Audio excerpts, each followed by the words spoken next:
Hey, well, welcome to Faith and Fitness Fridays. My name is Joe Alvarado. This is the community where faith and fitness, they come together. Sometimes we talk about faith, sometimes we talk about fitness, but we talk about them both. And the purpose of it is to motivate you to live a healthier life and to understand God better. So again, thank you. If you're on iTunes, give me 5 stars, leave some comments. If you're on YouTube, subscribe, click the bell, get the notification Fridays at 4 a.m. If you're on Facebook, which most of you are, please continue to like, share, comment, and feel free to ask me questions that you want to see me discuss in future episodes. Speaking of future episodes, I have 4 guests next month. You're going to love it. It's going to continue to get better. Steve Farland, he's from the owner of Victory Art, and he's going to show us how his art relates to God's creation and our brokenness and really motivate us. I'm going to go visit him there. Angel Graneri, she is a fitness coach and competitive athlete. If you want to know, if you have questions about leaning out your body and really becoming as fit as you possibly can, nutrition-wise, she's going to be here to help. Gil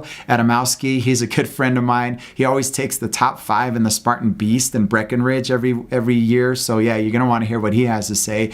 And Luis Martinez, Big Lou, he's my close friend, lifelong friend, motivational speaker, and he's going to talk about overcoming addictions. Today, we're going to talk about finding purpose in pain. So probably one of the most common questions that I get asked as a pastor and a fitness instructor is, how long will the pain last? Or how long will the pain last? I don't like it. It doesn't feel good, right? Why did God allow it? Questions like that. And people are always going to ask this question because who wants to deal with pain? Who wants to feel that and experience it? It hurts.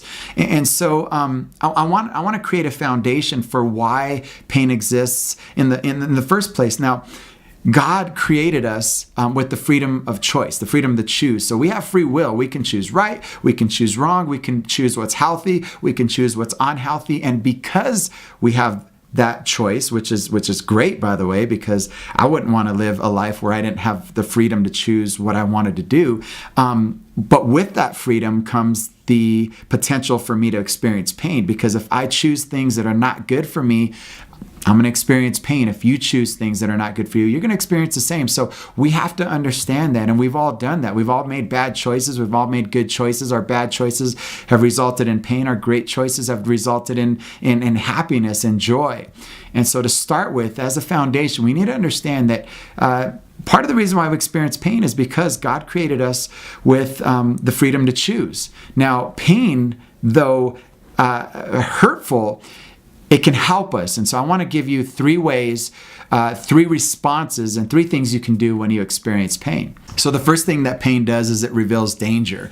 Can you imagine if you're working out and you're going a little bit harder, lifting a little bit heavier, and you start to tear something, or you do tear a muscle or a cartilage or a ligament, and you didn't feel it? I mean, that would be insane, that if your body didn't respond to what was going on, you wouldn't know that you had anything wrong with you.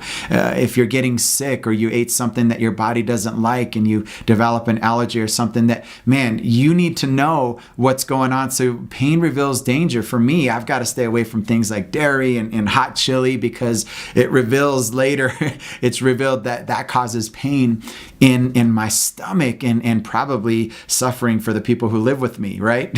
So no, but pain reveals danger. It reveals that something is wrong.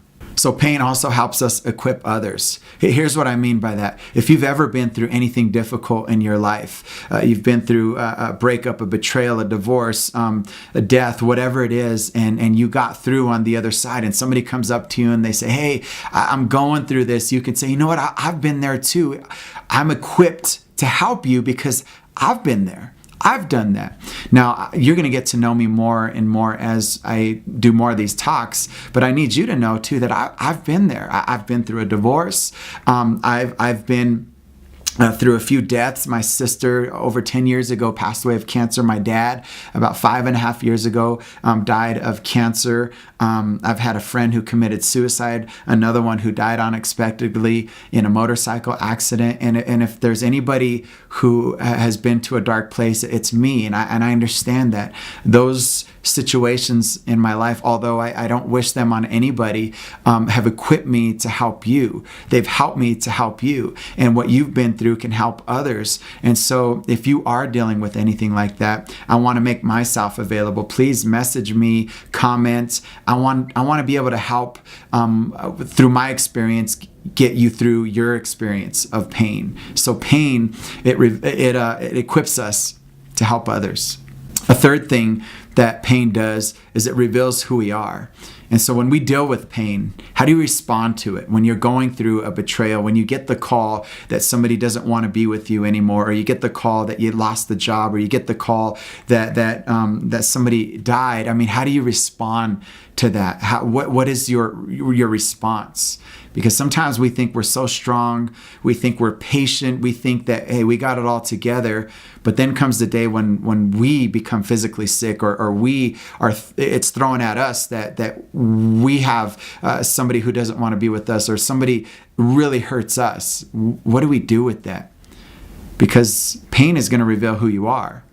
One of the things that Paul dealt with in the Bible was this pain in his side. And we don't know if it was spiritual or if it was physical or emotional, but it was a pain that he asked God to take away from him. 3 times he asked God.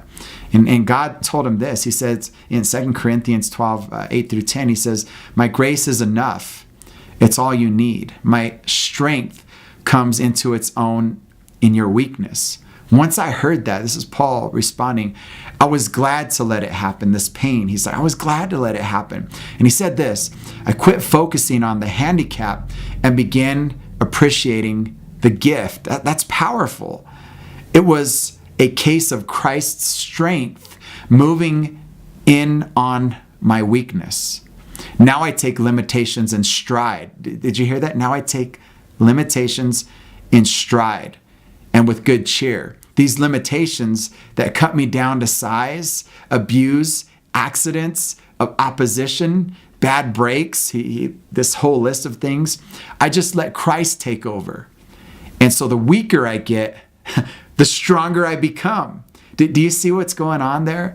When Paul was dealing with this pain, this suffering, this thing going on in his life, he came to the conclusion that God would be stronger in those areas where he was weaker. And the weakness would reveal God's strength. And that's what I want to encourage you to do, to look towards, to find is God's strength in your weakness. That's where you're going to find your power to overcome. That's where you're going to be able to get through it, because you're going to realize that, man, I'm human. I'm limited.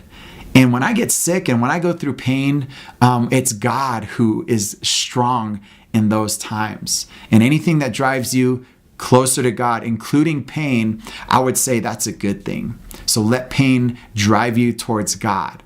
Even though you don't understand it, even though there's not an answer for everything, trust God. Let him get you through the pain. Let your pain make you stronger. Hey, this is Joe, Faith and Fitness Friday. Thank you for listening. I hope you have a wonderful weekend. God bless.